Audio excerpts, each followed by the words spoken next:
السلام علیکم ګرانو کتونکو، امید لرم ستاسو ټول به ښه روغ او جوړ یاستئ. ګرانو ملګرو، د ډیرو خلکو بیا خاص کر د پښتنو ملګرو ورونو فیسبوک آی ډي یې ریسټرکټ کیږي.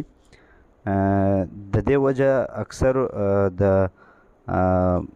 هغه کار کول چې د فیسبوک د کمیونټي ګایډ لاین په خلاف وي. هغه موږ منو چې موږ پښتنو ورونو کمیونټي ګایډ لاین معلومات نشته ورته. د فیسبوک داسې رولز چې مثال په هغه خلاف ورزي کول د تا د اکاونټ ریسټرکټ کوي او تا له فیسبوک استعمالولو چې یو څه وخت لپاره بندوي. اکثر ریسټرکشن کې اکثر دا وي چې مثال ته لایو نشې کولی، ته د 500 ورځو لپاره، له 2 میاشتو لپاره، د 1 میاشتې لپاره پوسټ نشې کولی، کمنټ نشې کولی. داسې یو شپه وشان وي چې هغه ته نشې کولی. بیا چې یو ټایم پر شي بیا بیرته ستا آی ډي سمه شي. که ته دوباره دا کار وکړې دوباره دا بندیزونه په تا لګېږي. دا کارونه داسې دي چې مثال که تاسو یو داسې د اسلام خلاف اکثر د اسلام ویډیو چې تا اپلوډ کړي د اسلام په باره کې چې یوه ښایسته ښه ویډیو وي، فیسبوک دا د ستا چینل ستا آی ډي در بندوي.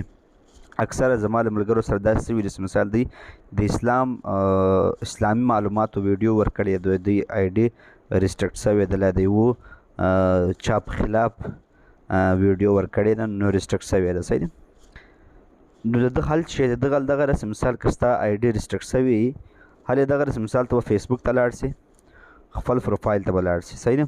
زما دا پروفایل ده، اوس دلته پروفایل به ته عکس واخلې. زما ور خو نه ده ریسټرکټ شوی چې ستاسو ولې ریسټرکټ شي، د ده پروفایل لاندې به لیکلي وي اکاونټ ریسټرکټډ. صحیح ده. د دې به ته سکرین شاټ واخلې، د دې سکرین دا څه رقم چې زما سکرین ده دا رقم ته سکرین شاټ واخلې، او بل سکرین شاټ به د بل شي واخلې. کله چې په ته ریسټرکټډ باندې کلیک وکړې په تا باندې څو بندیزونه لګېدلي، هغه بندیزونه به تا ته لیکلي وي. دلته زما سره ریسټرکټډ اکاونټ نشته، که نیمه تاسو ته در ښکاره کړی وای. که په هغه ریسټرکټډ اکاونټ باندې ته کلیک وکړې، ریسټرکټډ سور خط چې لیکلی وي، که ته په هغه باندې کلیک وکړې دا سور خط چې لیکلی اکاونټ ریسټرکټډ، بیا تا ته معلومات درکړي چې مثال ستا د کومې شیان په تا باندې بند دي. صحیح ده. دا 2 سکرین شاټ به واخلې، د هغه بعد به لاړ شې فیسبوک ته او فیسبوک سیټینګ ته به لاړ شې. دلته هیلپ اینډ سپورټ او دلته لیکلي ریپورټ ا پرابلم. د دې یوه دا لار ده. نور هر څوک تاسو ته پیسې وغواړي، هر څه وکړي، بله لاره یې نشته. اوکې به وکړې. صحیح ده. ریپورټ ا پرابلم، ریپورټ ا پرابلم. صحیح ده. په دې به کلیک وکړې. دلته لیکلي پروفایل به کلیک وکړې. صحیح ده. او دلته تاسو هیلپ سنټر ته لاړو، ریپورټ ا پرابلم، ریپورټ ا پرابلم، کریټینګ ا ریپورټ. دلته به تاسو ته کریټینګ ریپورټ سي. صحیح ده. انکلوډ ان ریپورټ. دلته به تاسو ته پروفایل لیکلی وي، پروفایل د پروفایل به کلیک وکړئ. صحیح ده. دا زما خپله پروفایل ورسره راغی، تاسو به دا ډیلیټ کړئ. صحیح ده. دلته به تاسو ورته ولیکئ د خپله ځانه که چا انګلیش زده وي. صحیح ده. کنې پښتو باندې ولیکئ یا په اردو باندې په ګوګل ټرانسلیټ کې انګلیش ته ټرانسلیټ کړئ. صحیح ده. دلته به تاسو ولیکئ هیلو فیسبوک ټیم. صحیح ده. دا مولیکول دا به تاسو هلته په اردو په پښتو ولیکئ یا په ګوګل ټرانسلیټ کې، بیا دلته انګلیش ته ټرانسلیټ کړئ که چا په انګریزي باندې نسوه لیکلی. My account is restricted. My account is restricted from your team. صحیح ده. تاسو ورته ولیکئ.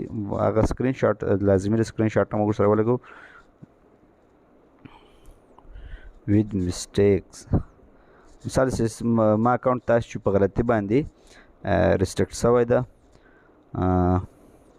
kindly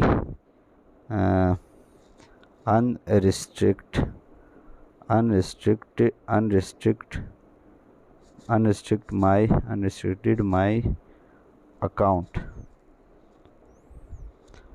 صحیح ده. دا به ولیکئ ایډ ایمیج.